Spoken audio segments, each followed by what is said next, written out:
Hey everybody, what do mackerel, gold, and marijuana all have in common? No, smoking mackerel won't get you high, though it might taste good. But by the end of this video, you will understand why you might prefer having it over marijuana or even gold, at least if you happen to find yourself in a federal prison where it's used as money. Yes, today's video is all about money.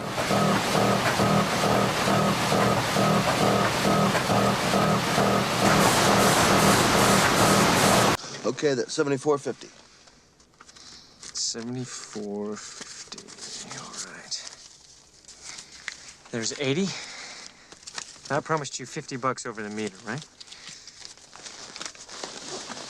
I'll make that 100.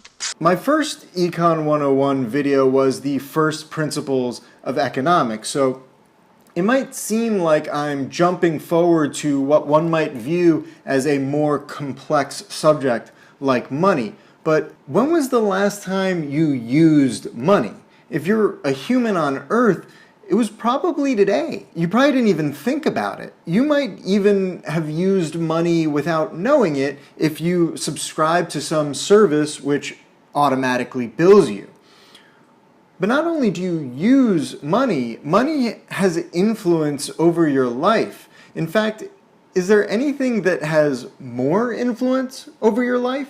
But the fact that money's important isn't enough to justify talking about it before anything else. To understand that, one must first understand that I don't believe in a fundamental assumption that lies at the foundation of our educational system, which is that in order to learn about a subject, it must be atomized down into bite-sized pieces which are then taught separately from the whole. That subject matter, educational information, should be broken down from practical applications into impractical components which are then taught. We tend to assume that there's some rational reason for why we teach the way we do, why we teach math as distinct from physics or engineering, even though one's far more likely to use those in practice as opposed to pure math. But people aren't rational. We make all our decisions in a state of complete ignorance with respect to the unforeseeable consequences of our actions. We don't know what we don't know. When trying to determine what to teach others, people looked around at the various occupations and the constituent pieces that appeared necessary to performing them: English, math, physics, etc.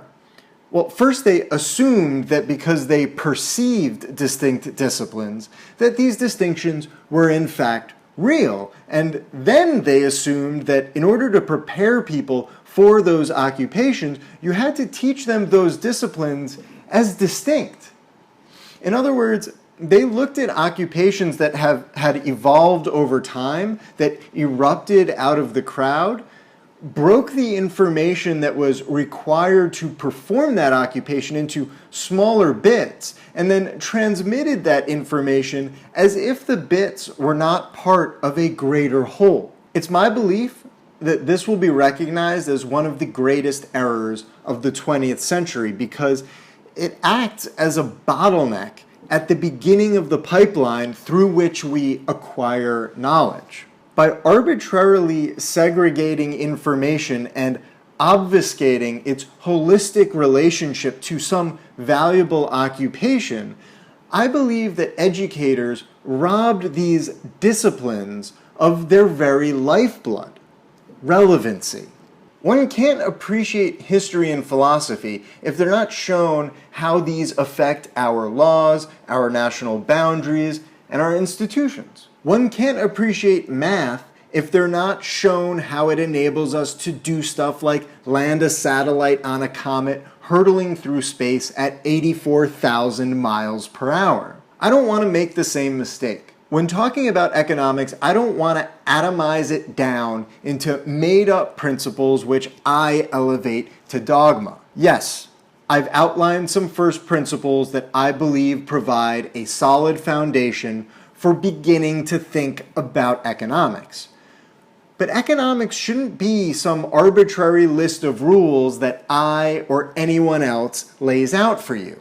It's about you. It's about your community, how your community interacts with other communities, and the various tools you use to do so, particularly those relating to a type of interactions people typically describe as trade. Money is just one of those tools, but few tools have as prominent a role in our lives. It's something we all use, and on some level, we all understand. Why start with highly abstracted concepts like supply and demand, liquidity, elasticity, etc., when we can start by talking about something you used today with absolutely no problem? In many ways, you're already an expert in money. That's also why I'm not going to begin, as many do, by giving you a definition of the word money. Definitions are the destination, and as with all things, it's the journey that provides the real insight, the real value.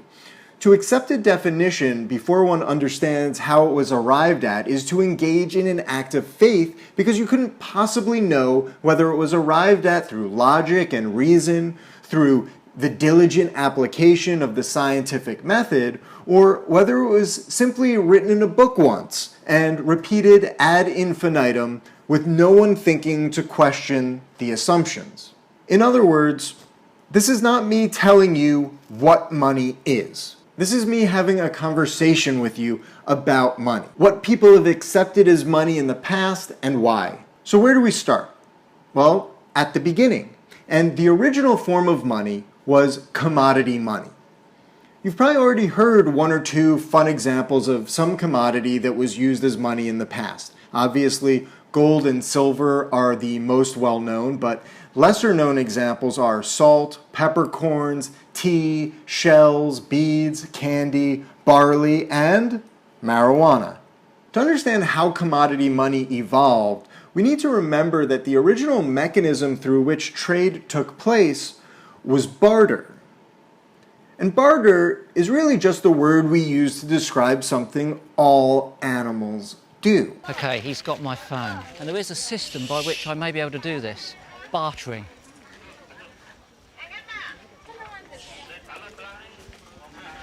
Okay, that's what it thinks of peanuts. Let's try something a little bit more valuable to it. If anything's going to get my phone back, it's this.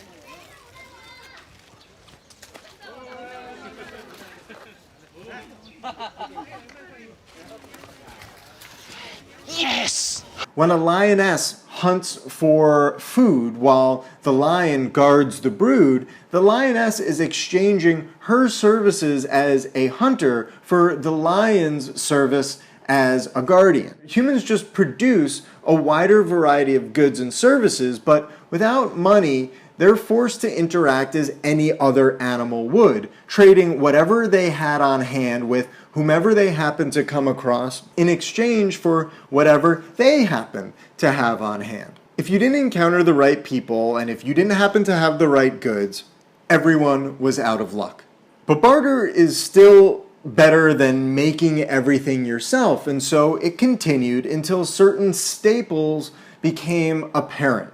Things that everyone used and needed that couldn't be faked, that didn't go bad, and were granular or divisible enough to be used to purchase a wide variety of goods, and we refer to these as commodities. In short, for a commodity to be useful as money, one must be able to use it to buy something expensive or something cheap. For example, a milligram of marijuana or a kilo of cocaine. We can refer to these types of commodities as proto-commodity money because they are capable of being used as money. One of the most underappreciated aspects of commodities is their resistance to being faked or counterfeited. People tend to focus on the utility of the commodity as the characteristic which most justifies its use as money, but that utility also serves a critical function that is in fact needed for all kinds of money, including currencies and especially fiat currencies. It acts as an anti-counterfeiting measure. It doesn't matter how useful a commodity is if it's easy enough to create a fake version that appears authentic and yet lacks any utility. If, for example, a population uses rice as a currency and someone develops an easy way to make fake rice that looks real but that can't be eaten, then the value of rice as a currency will plummet, or in other words, hyperinflate to zero. That's why I like to think of these commodities, proto-commodity money, as self-authenticating or self-validating. They can be used even though there are no man-made technologies or institutions guaranteeing their authenticity. This lowers the cost of implementing such systems, which is part of the reason why they arise first.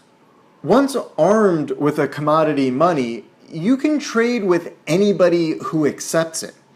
You no longer have to carry around a wide variety of often heavy and cumbersome goods. You could simply carry around the commodity money and use that to make purchases because by definition, it must be something that can't be fake, that can't be expired, and that lots of people want.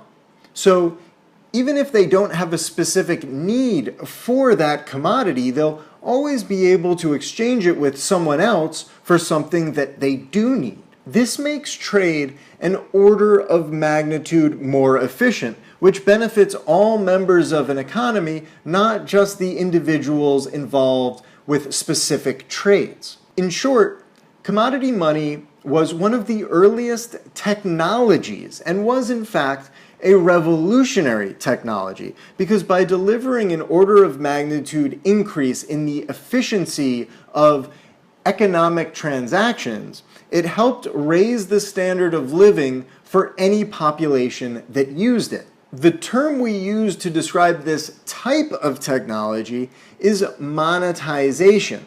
Commodity money is the first example in history of monetization. We monetized commodities to create commodity money, the first example of what today we describe as a medium of exchange, which is defined in Wikipedia as an intermediary used in trade to avoid the inconveniences of a pure barter system. So monetization is the conversion of a commodity into a medium of exchange. When it comes to the issue of commodity money, what I've covered up until now is more or less where people end the investigation. The need for money-based trade as opposed to barter is so intuitive that few people feel the need to dig any deeper. When people are asked why commodity money appears, as far as I know, in every single society in history, most responses boil down to, well, the invisible hand. But is that really any better than just saying, because God did it? What's happening there is that the examination is butting up against the limitations of the field of economics. This highlights the problem of atomization or segregation of disciplines that I described earlier. Economics mainly observes a specific type of human behavior, trade. It doesn't seek to explain it much beyond assuming that humans are self-interested. That's why behavioral economics has become so popular lately, because it adds the explanatory power of psychology, or at least the perceived explanatory power of psychology, to the field of economics. But psychology isn't the only discipline which can be used to illuminate economic behaviors, and in fact, I would argue that information theory has far more to offer. As explained by Cesare Hidalgo in Why Information Grows, Information theory asserts that the total amount of information on Earth is always increasing despite the universal tendency toward chaos.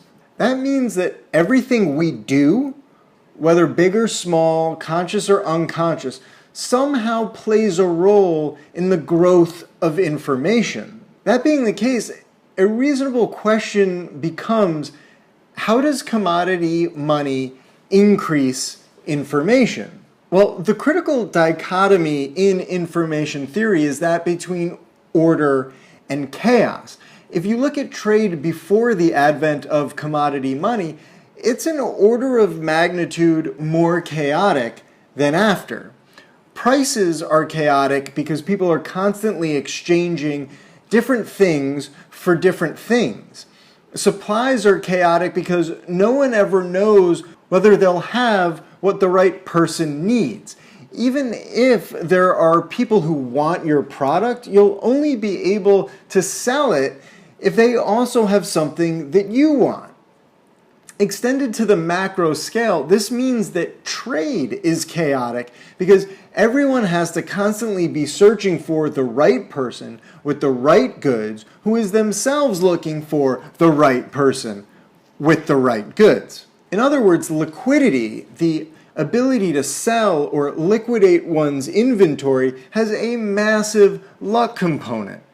This means that even though the economy may be producing or capable of producing sufficient goods to create widespread prosperity, if the god of luck is unkind, a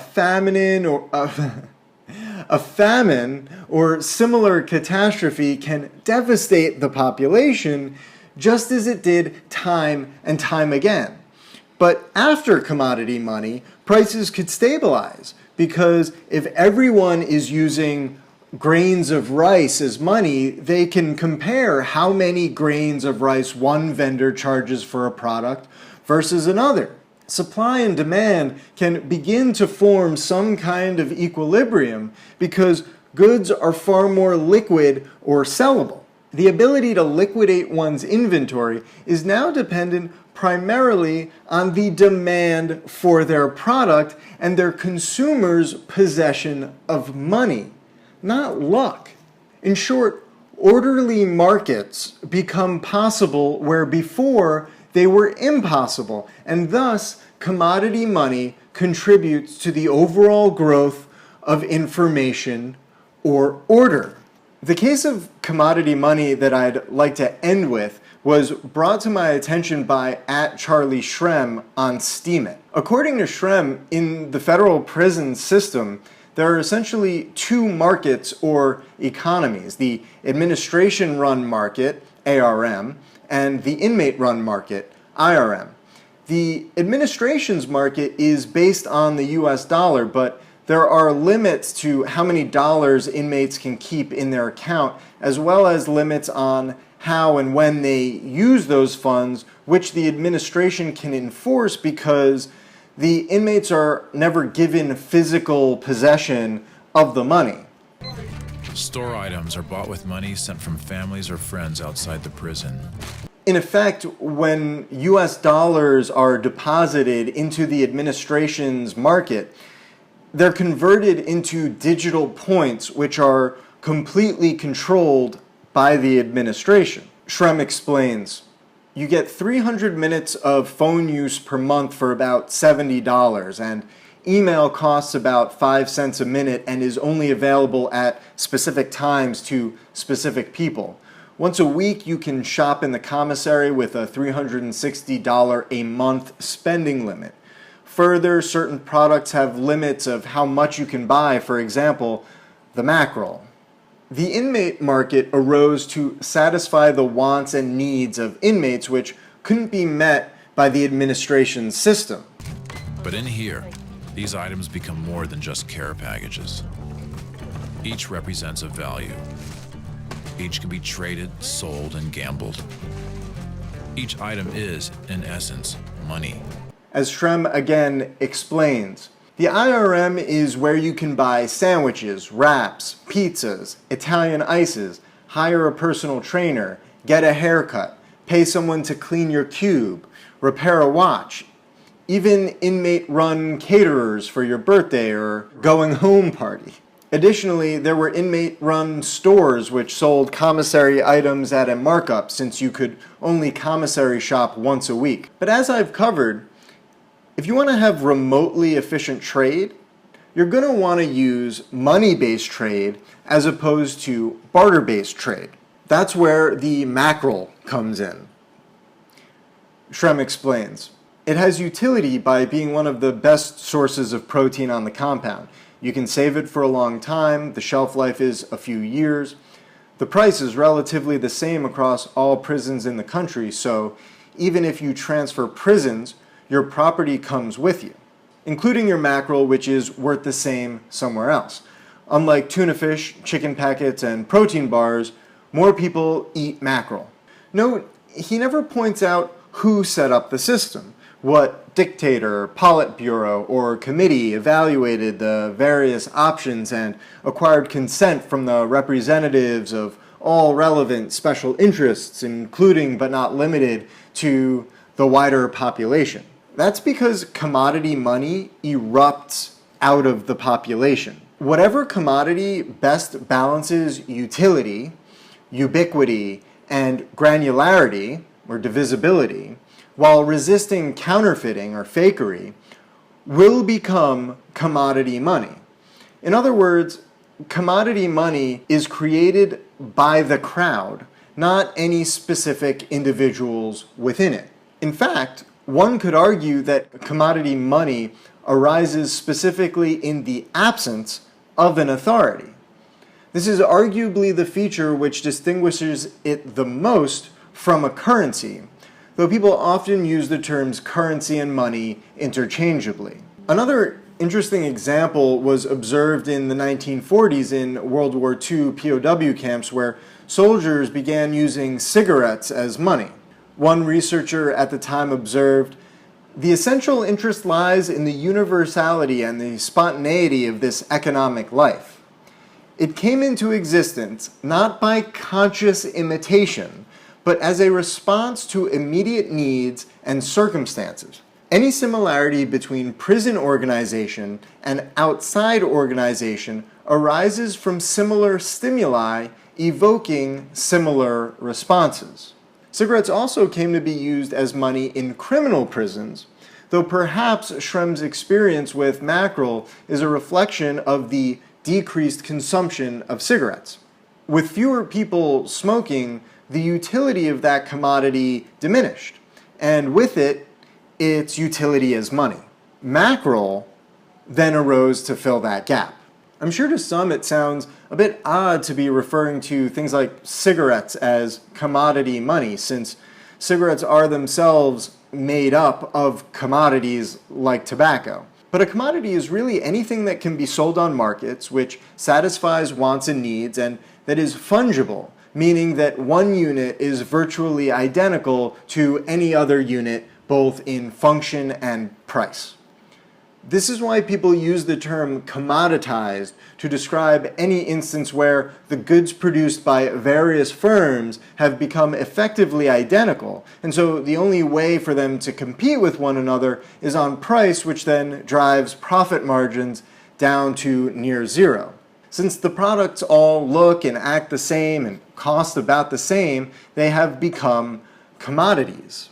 This is also why I argue that referring to cryptographic frameworks like Bitcoin and Steam as cryptocurrencies is a misnomer.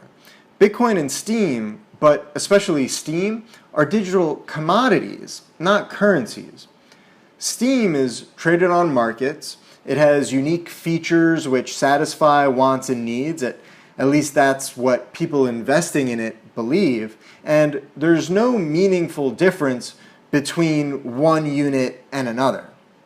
If you have no idea what I'm talking about but want to learn more, you can check out my Steemit 101 video about why Steemit is an economic system. Link below.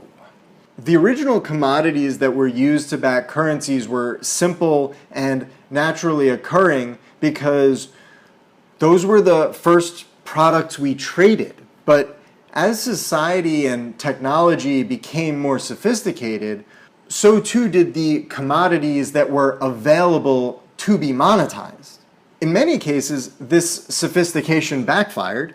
We would come to believe that we possessed a commodity that was great for backing money when in fact it was anything but.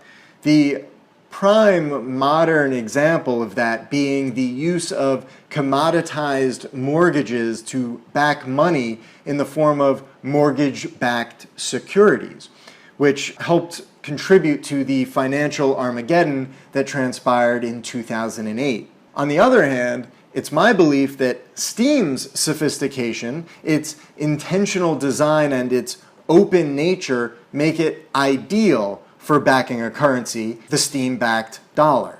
I want to end by looking back at my original video, Econ 101, the first principles of economics, to see how those principles held up. In order for them to be justified, they have to somehow shed light on all economic inquiries, including the one we're doing right now. I'll restate those principles now with some minor improvements, but note that the slight changes that I'm making are only refinements. The point isn't to perpetually adapt them to whatever scenario I'm discussing. That would defeat the purpose.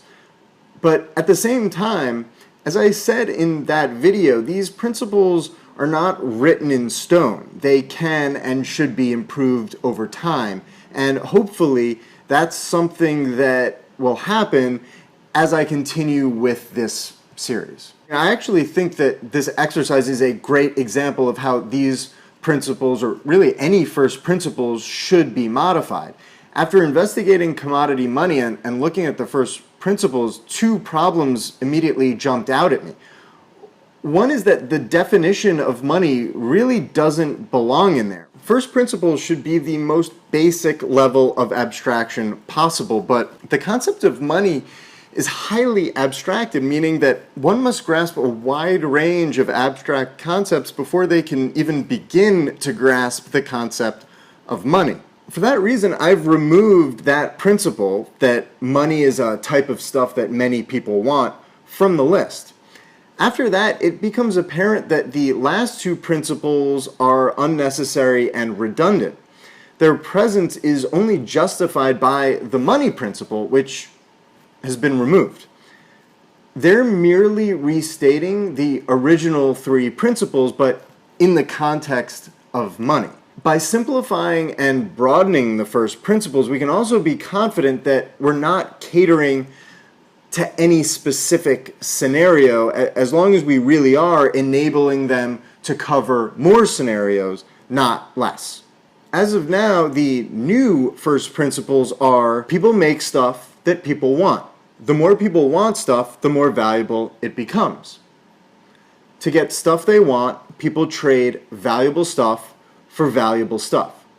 As you can see, these principles are more general, not less. This brings us to the really cool part, because if the first principles really are the most basic layer of abstraction possible for economics, then any secondary layer of abstraction should be able to be constructed right on top of it. Since money is a secondary layer of abstraction, we should be able to use the first principles as a kind of lattice on top of which we can construct the first principles of at least commodity money. Here's my attempt at doing just that. So as before, the first principle is people make stuff that people want. Commodities are a type of stuff. Commodities that don't expire, are fungible and divisible, and have utility which serves as a self-authentication mechanism are proto-commodity monies. Again, the first principle is the more people want stuff, the more valuable it becomes. If a critical mass of people want proto-commodity money, it becomes commodity money. And finally, to get stuff they want, people trade valuable stuff for valuable stuff. Commodity money's unique properties allow it to be traded for a wide variety of valuable stuff. As I've said before, the goal here is not to come up with principles that are objectively correct, but that facilitate understanding. That being the case, we should now be able to look at commonly used definitions of commodity money with a deeper level of understanding. According to Wikipedia, commodity money is money whose value comes from a commodity of which it is made. Commodity money consists of objects that have value in themselves as well as value in their use as money. As you can see, the definition we derive from our first principles isn't very far off from that, though I do think it's better. But more importantly, I would argue that we have a deeper understanding of even that definition than people would get from merely reading it. Now we can see that even though I didn't come up with those principles while thinking specifically about how commodity money evolved from barter, in very simple terms, they do a great job of explaining how commodity money comes about, which frankly surprises even me.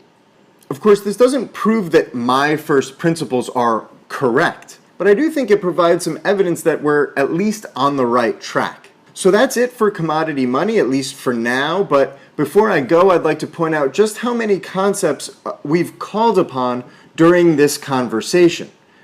We mentioned commodities, commoditization, digital commodities, currencies, fiat currencies, cryptocurrencies, digital currencies. Did I use up all these?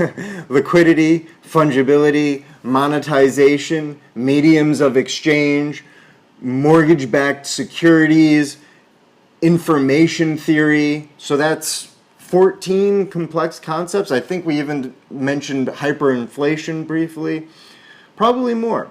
No, we didn't go into detail about any of them because that's not what this conversation was about, but I don't think it's the words that matter. The words only matter in as much as they facilitate our understanding of interesting phenomena, of valuable information. If they prove themselves critical for understanding more and more economic activities, as I'm sure they will, our understanding of them will continue to grow. And of course, if you're interested in learning more about any one of them, you're welcome to look them up on your own. At least now you have some familiarity with them. That being said, I think the fact that through exploring the early evolution of money, we've touched on such a diverse range of subject matter really highlights how much we lose when we study in more traditional ways. All right, if you have any suggestions about what I should cover next, if you have any fun examples, studies, animations that would add value to this presentation, please feel free to share them in the comments below. I can update the post. If you enjoyed the video, please subscribe. But if you really want to support me in what I'm doing, head on over to steemit.com. Subscribe to my blog at Andrarchy. Upvote there. That's actually how I get paid, but don't worry, it won't cost you anything.